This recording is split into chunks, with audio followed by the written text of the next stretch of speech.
Basically, these people have been issued a death sentence. Her breathing is compromised almost every day. They just did it the cheapest way they could.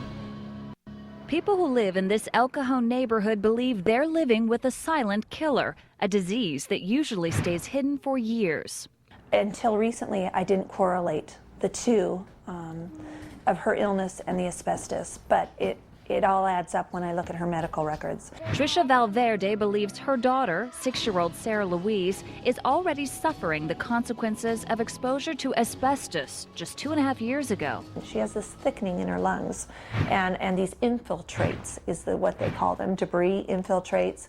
Where did this come from? Valverde says it came from debris flying around during the renovation of the community clubhouse at the Greenfield Mobile Home Estates on August 31st, 2004. There was white powder dust all over everything. Our black truck that was parked here was white.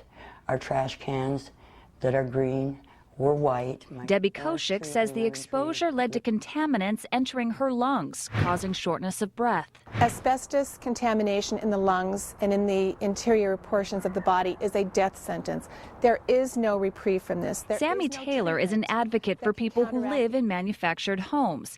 She says the companies involved, Total Services of America, Greenfield Associates, and Sierra Corporate Management, should have known better. Trish Valverde had called an inspector from the Air Pollution Control District, APCD, before the demolition began. He did admit to me afterwards, he said, I should have decontaminated everybody and everything anywhere in a proximity. He said, I blew it. Records show the inspector initially did not see evidence of anything happening, but after returning the next day, he saw piles of flooring and black garbage bags with ceiling tiles, which tested positive for asbestos. The APCD refused to allow us to interview the inspector, saying they can't because of current litigation.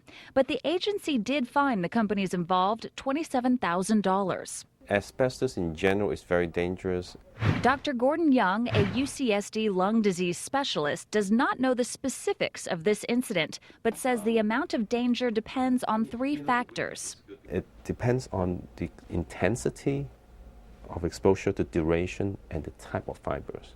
So was the asbestos exposure enough to be harmful? Well, that's a debate to be played out here in this San Diego courtroom. 180 residents have filed suit, with a court hearing set for next week. I'm Lauren Reynolds, 10 News.